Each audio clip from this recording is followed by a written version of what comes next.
What's up, everyone? Thanks for tuning into my channel. I appreciate it.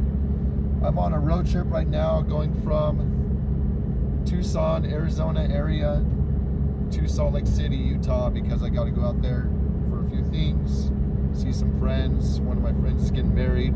Shout out to Kurt, getting married. Anyways, so while I've been traveling through here, I'm going through Flagstaff, Arizona. We are currently at, let me check my altimeter on my, well, we actually just came down a huge mountain going towards Flagstaff, and I think we were probably around 5,000 feet elevation. Right now it's showing 3,400 foot elevation. So, you know, we've been climbing some hills, and I've been looking at my miles per gallon and, you know, the mileage that I've already driven and stuff. And I had this thought that how different ICE cars, meaning internal combustion engine vehicles, are compared to electric vehicles. So I wanted to show you guys what's going on with my vehicle right now in my GTI, and I'll talk about some things that I'm concerned about with EV vehicles. Basically,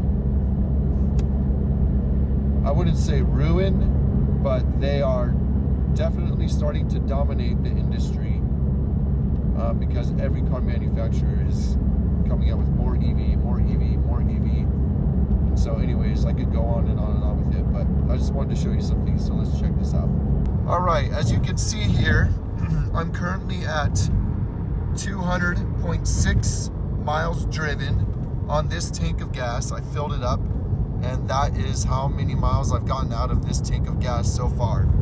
So far, I've done almost 3/8 of my tank, so not quite a half a tank, but more than a quarter of a tank right there.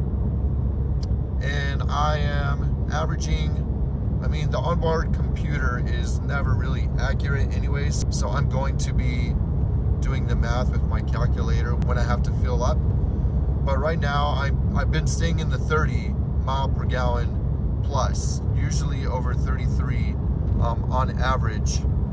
And that's going through all of this elevation from basically 1,000 foot elevation all the way up to 5,000, 5,500 foot elevation, and back down to like 3,000 foot elevation, and just a lot of climbing and stuff. So this is what I'm currently at. And I also want to mention that the miles you see right here, the 202 right there, that's going to be off.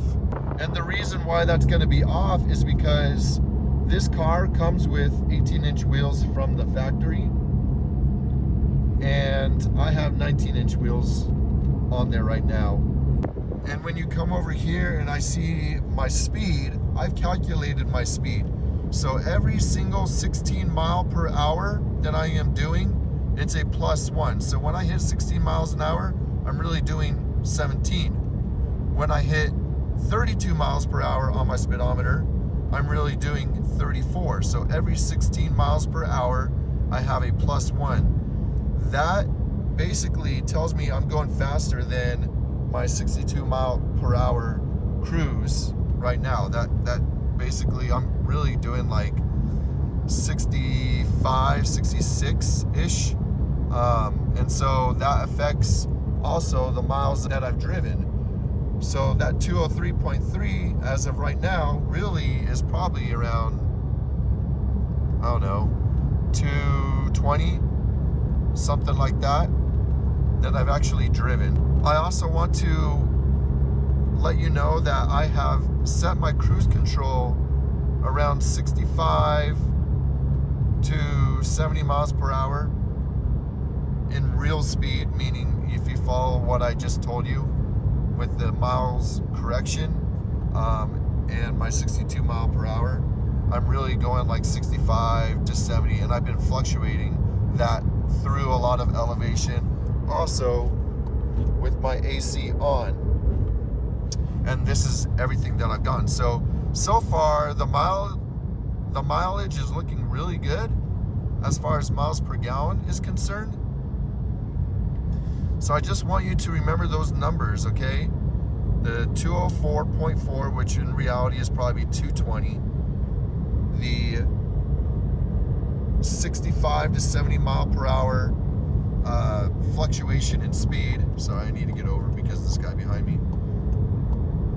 The miles per gallon is not accurate, that shows on there. And also running AC. All of that combined with going through a lot of elevation in the mountains out here. See a lot of mountains. I mean, look at all those mountains back there. Just tons.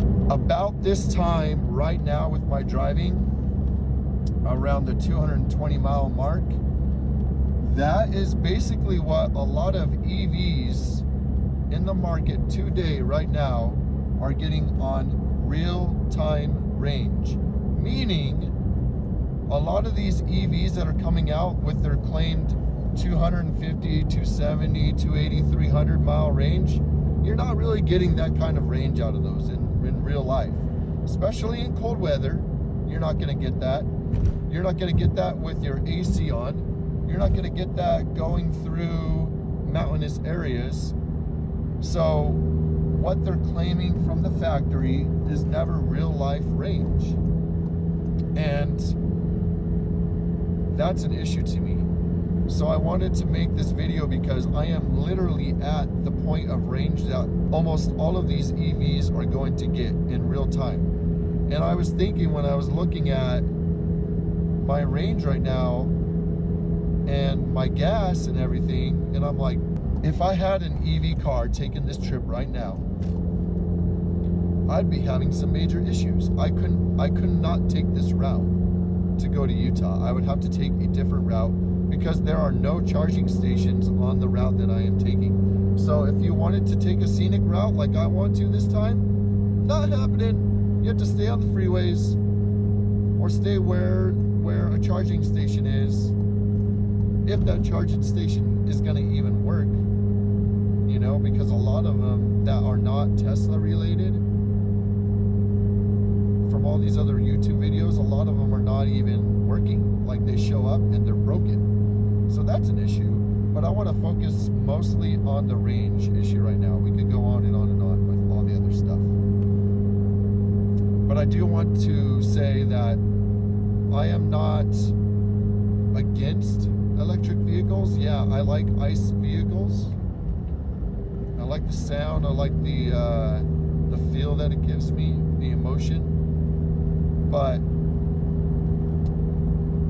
that doesn't mean that I just completely am ruling out ICE EV vehicles. If I was using a car primarily for the city, and that's all I was doing, an EV vehicle would be amazing. Just amazing, because you don't have to pay for gas. You just charge it at home and then go back and do your stuff and charge it at home again. That would be awesome. But if you're doing any kind of trip like I am right now, major hassle, guys. Major hassle. So let's get back on the topic of the range. So at my 220 mile mark, which is what most of those EVs would get me if I was taking this trip right here, I still have over 5/8 of gas left in my current setup on my Mark 7 GTI. Now, I totally understand that other vehicles are not going to get as good of gas mileage as my GTI, because on road trips like this, I get like 38 miles a gallon, which is pretty dang good for a car that is modified with an IS38 turbo running, you know, crank horsepower, probably 430 crank horsepower right now, and soon to be more. And it's that efficient, which is great. It's fun, it's economical, it's practical.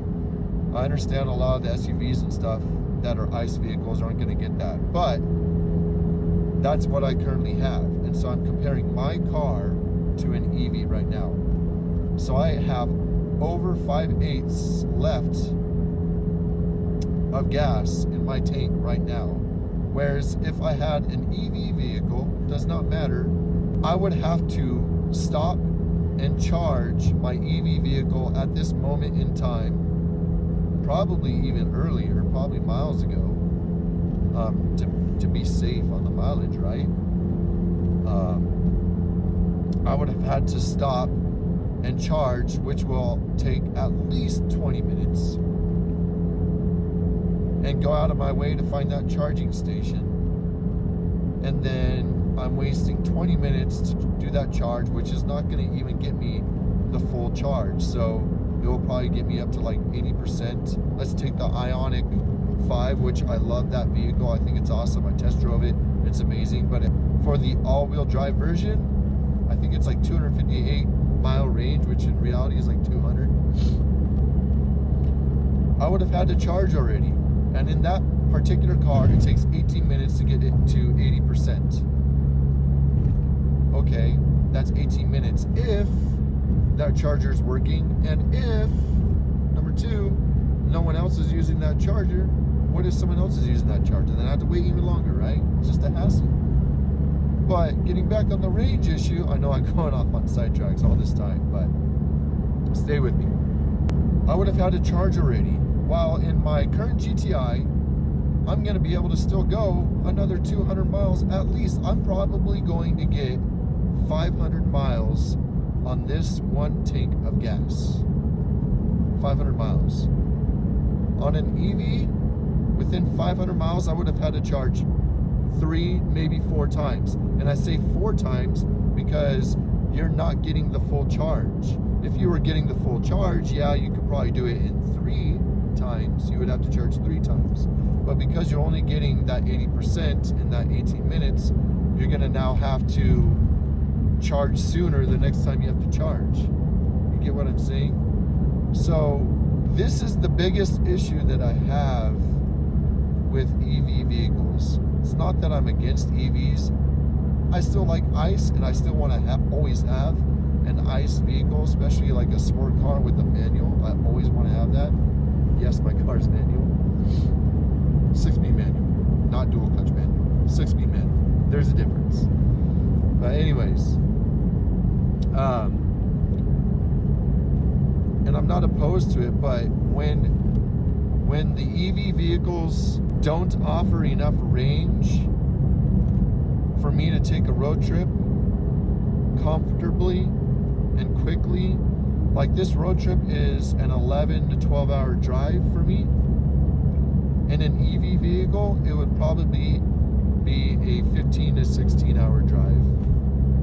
And I wouldn't even be able to do this drive, which is just beautiful. I mean, look at this. It's just a beautiful drive. But I wouldn't be able to, look at this. I wouldn't be able to take this drive in an EV vehicle because there's no charging stations on the way. And due to the fact that you have to stop and charge so often, it's just not practical. It'd be, knowing myself, it'd be a lot more stress for me. Maybe not for you, but for me, I would get so stressed out at having to stop that many times and waiting that long to charge. When 500 miles comes around on this one tank of gas, I've already gone half of the way to Utah, and I can get gas in 5 minutes if I really wanted to and be back on the road. I don't have to. The main point is have to sit there and wait and wait and wait, right? Now I understand that gas is expensive right now, and EV charging is free on a lot of these vehicles. So that is a plus. That's a plus for the EV world. But there's a point where you say to yourself, and the phrase always comes up, time is money. Time is money. And when you're spending a lot of time on going to charging stations to charge your vehicle just to make it somewhere, you ain't making no money. So to me, I'm just not on board with the EV world yet because of the range. I think the cars are awesome. When I went and drove, so I've driven a few electric vehicles. I've driven a Tesla Model S and a Model 3, which are amazing. I used to be a big hater on Tesla, actually, until the day I drove them. I think they're pretty sweet. Now, you know, the interior is kind of eh. I'm not a huge fan of having an iPad as everything that I do for my vehicle. I like the classic design and ergonomics of a regular vehicle. But the car itself is awesome. The self-driving and the generative braking and all that type of stuff is pretty awesome. The tech is amazing, is what I'm trying to say. And I've also driven the Ioniq 5, the new Ioniq 5 from Hyundai. I'm in love with the design of that car. It looks like a hatchback, even though it's a lot bigger than it looks on camera. It's a lot bigger in person. But I loved the design of the outside. I love the interior. There's a ton of room. It's comfortable. I love the ergonomics and the tech that it has. Everything about it I like. The only thing I don't like about it is the range. I mean, it's pretty quick too. It was like, I don't know, it's quick. It was fast. Instant torque. And that's a great thing about the EVs. But the range, man, 258 miles. And the car at Hyundai, they want over $60,000 for the one I drove. For a Hyundai. It's just crazy, bro. It's just crazy how expensive they are. So that's another issue, how expensive EVs are. If you want something fast and fun and comfortable and has all the tech, 60 grand or above. That's what it's gonna be. Because the Model 3 Tesla, the base model, not fast. So you take that out of the equation and you get the faster one, 60 grand and above. I loved everything about the Ioniq 5. Still has the 10-year warranty and all that stuff, but the range just has some issues. So for me, I'm not really interested in an EV vehicle in my life right now, because I do a lot of these types of drives, long drives, and gasoline just seems to be the best way to go for these, especially since I own a pretty economical vehicle. If I got to a point in my life where I was able to afford a couple cars, I will not be opposed to the idea of getting an electric vehicle for the city driving. Get me through the city, lower the cost, you know, charge it at home, all that stuff. But as I stand right now, it's just not practical for me. But if I did have more money and I was at a different stage of life than I am right now, meaning I'm not a student and I'm living off what I have, then I'll probably get an EV vehicle. If I was gonna get an EV vehicle as my only vehicle, it would only be an option if the factory mile range was 500 miles or more. Because I know that 500 miles is gonna turn into 400 miles in reality. So that would be the only reason for me to get an EV vehicle, if I could afford it at least, which I probably couldn't anyways, because they would be selling them at 70, 80, 90 grand, right? So it's just a little bit too early for the EV world to go EV so fast, in my opinion. There's a lot of benefits about it. There's a lot of negatives about it. So I just wanted to get that out there and let you know. I just thought I might make this quick video while I'm on the road, because it's pretty out here, but it gets a little boring driving by yourself. So let's get one last scenery video out here, and I'll end it with the video and say thanks for watching. I hope you liked this video. Hope you learned some things. If you have any questions, if you disagree with me, put it in the comments. It's fine. This is all my opinion, right? This is all for me, speaking for myself specifically. Your life might be different. If you disagree with me, completely fine. Put it in the comments. Maybe help me learn something. If you agree with me, cool. If you want to add something to this video, awesome. Put it in the comments. I try to respond to everybody. So Thanks again. Let's do a little scenery video. Please like, subscribe, and hit that notification bell. And I appreciate all your feedback and all of your viewing and all of your support with my channel. All right. Thanks for watching. Peace.